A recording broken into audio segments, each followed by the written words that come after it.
The carriage wheels stopped hard against the wet stone, and Duke Alastair Whitmore's heart stopped with them. Through the rain-streaked window he saw her again, standing at the very edge of the old dock, her thin shawl doing nothing against the wind. It was Friday. It was always Friday, and she was always alone, staring at a horizon that never gave her anything back. Something about the stillness in her posture, the way she never once looked away from the water, pulled at him harder than any duty waiting at his estate. He had passed this same dock for 6 weeks now, and 6 weeks in a row she had been there before him, and stayed long after he should have driven on. Tonight something was different. The sea was rougher than usual, slapping hard against the wooden posts, and still she did not move. Alastair stepped out of the carriage before his driver could object, his boots sinking slightly into the soaked earth.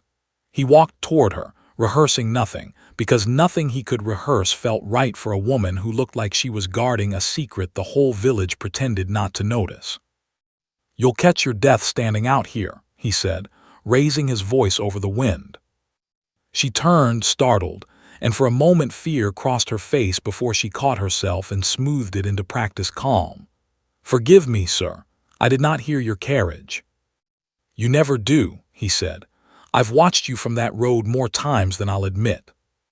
Her cheeks colored, though whether from embarrassment or cold he could not tell. "It is only a habit, nothing worth a duke's attention." "A habit that brings you here every Friday in every weather without fail. I find that hard to believe." He kept his tone gentle, careful not to sound like he was accusing her of anything. "My name is Alastair. I don't believe I've asked yours." She hesitated, glancing once more toward the water, as if the answer might come easier from the waves than from her own mouth. "Eleanor," she finally said. "Eleanor Blake." "Eleanor." He repeated it like he wanted to remember the shape of it. "Are you waiting for someone?" The question landed harder than he expected. Her jaw tightened and her eyes, blue and tired, flicked briefly toward him before returning to the sea. "A shipment," she said quickly. "Nothing more." It was a lie. He knew it the moment she said it, the way her voice thinned at the edges, the way her hands gripped the shawl tighter than the wind demanded. But he did not press her. Not yet.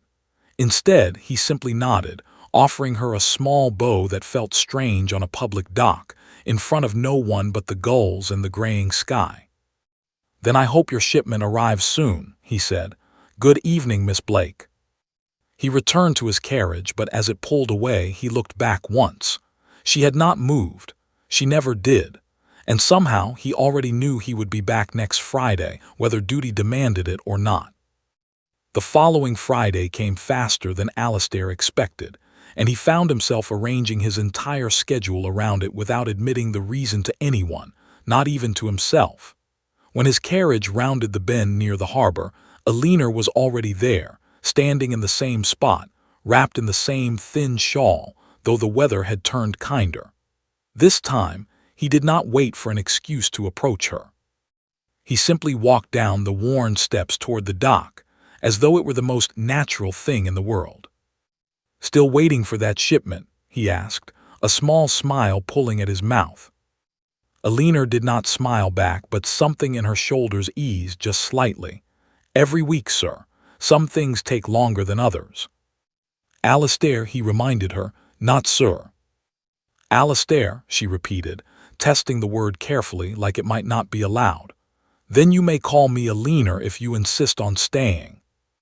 And he did insist, not just that evening but the Friday after, and the one after that.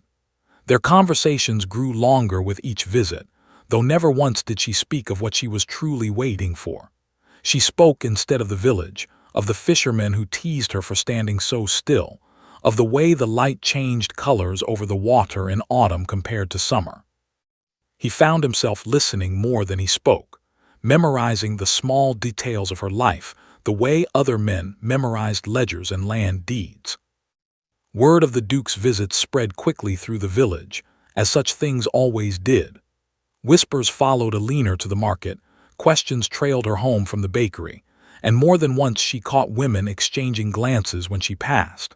She never asked Alastair to stop coming, though she must have known what it cost her, being seen so often with a man of his standing.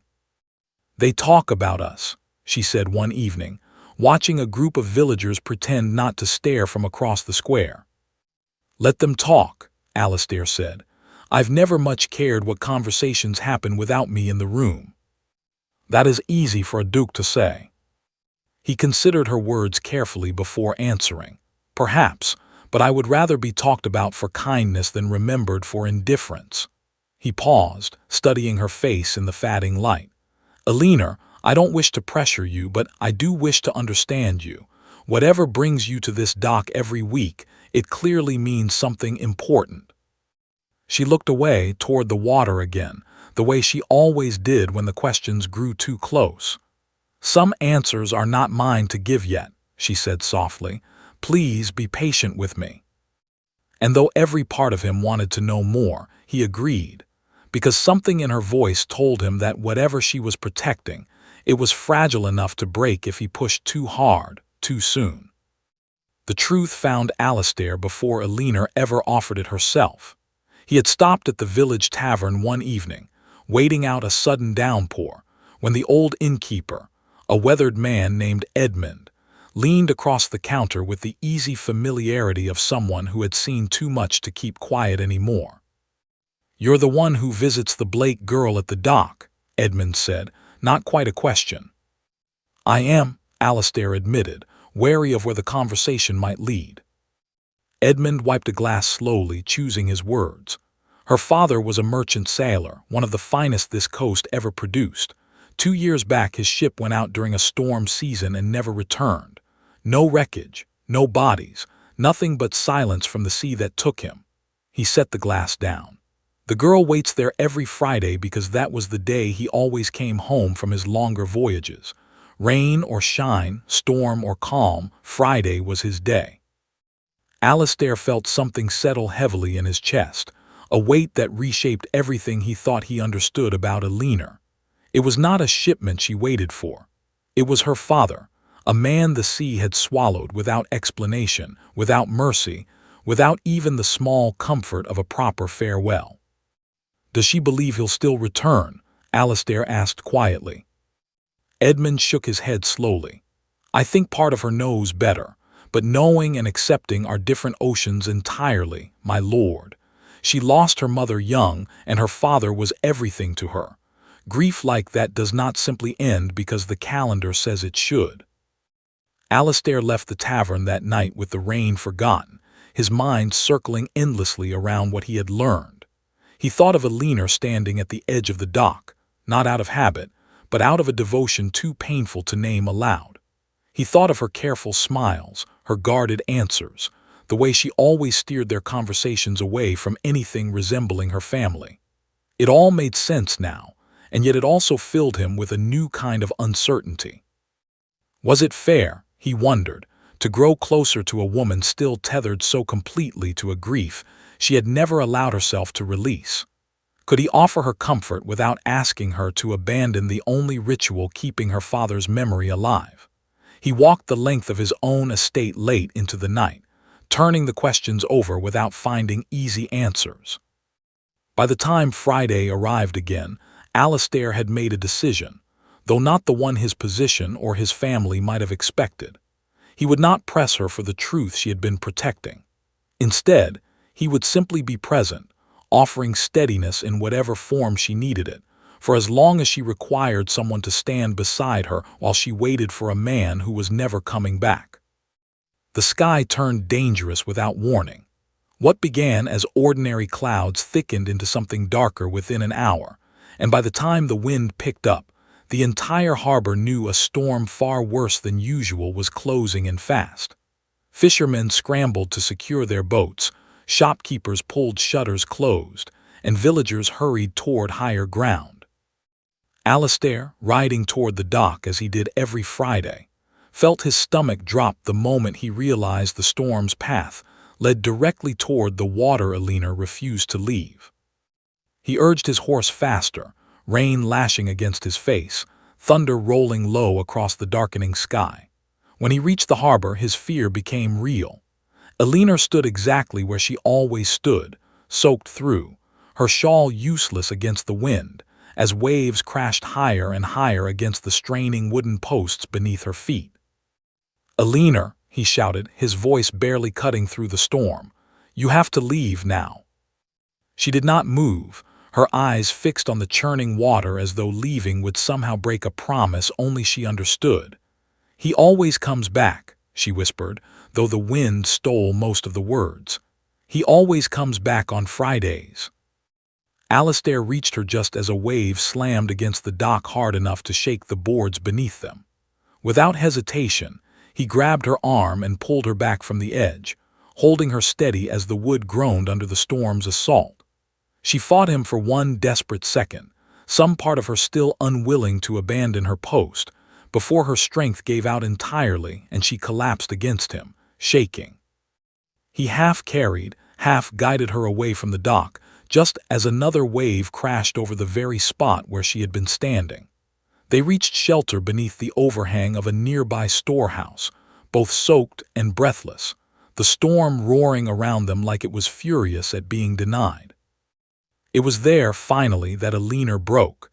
Years of composure crumbled all at once, and she wept openly, her hands trembling as she pressed them against her face. "I know he's gone," she said between broken breaths. "I've known for a long time, but standing there waiting, it's the only way I still feel close to him. If I stop, it feels like I'm letting him disappear completely." Alistair pulled her closer, offering no easy comfort, no empty promises, only steady arms and quiet patience while the storm raged on around them. He said nothing about being right, nothing about the truth he had already learned weeks before. He simply stayed, letting her grief finally have the space it had been denied for 2 long years, while the sea outside continued its relentless, indifferent roar. Weeks passed after the storm, and something between them shifted permanently, though neither spoke of it directly at first. Eleanor still visited the dock on Fridays, but she no longer stood there alone, and she no longer stood there in silence. Alistair came each time, sometimes speaking, sometimes simply standing beside her, letting the quiet do the work that words could not. One Friday evening, as autumn colors spread across the water and the wind carried none of the danger from weeks before, Alistair arrived carrying something he had never brought to the dock before, a small velvet box tucked carefully into his coat pocket. His heart pounded harder than it had during any storm, though the sky above was calm and clear. Eleanor turned as he approached, and something in her expression told him she sensed this evening was different from all the others. "You look nervous," she said, a small smile touching her lips. "I have never been more nervous in my life," he admitted honestly. He took her hands in his, the box still hidden, and spoke carefully, choosing each word with the same patience he had shown her since the day they met. "Eleanor, I know this dock holds more than just memories of storms and waiting. I know it holds your father, and I would never ask you to let that go. But I would like to offer you something more if you'll allow it. A life where you never have to wait alone again, where every Friday I stand beside you, not because grief demands it, but because I choose to." He knelt then, opening the box to reveal a simple, elegant ring. "Marry me, Eleanor. Let me stand with you here at this dock, for as many Fridays as you need, for as long as we both live." Eleanor's eyes filled with tears, though this time they came from something far different than sorrow. She was quiet for a long moment, long enough that Alistair's confidence wavered slightly before she finally spoke, her answer catching him completely off guard. "Yes," she said softly, "but only if we marry right here on this very dock. My father brought me here more times than I can count when I was small, and I want him to witness this too, in whatever way the sea allows him to." Alistair, stunned by the simple beauty of her request, felt his own eyes grow unexpectedly damp. He had prepared for many possible answers, but not one so tender, so completely true to who she was. He rose, pulling her into his arms, laughing softly with relief and joy tangled together. "Then a dock wedding it shall be," he said, "storms and all if the sky demands it." And so, months later, beneath a calm autumn sky, Duke Alastair Whitmore married Eleanor Blake exactly where their story began. At the edge of the water where she had once waited alone, and where she would never have to wait alone again.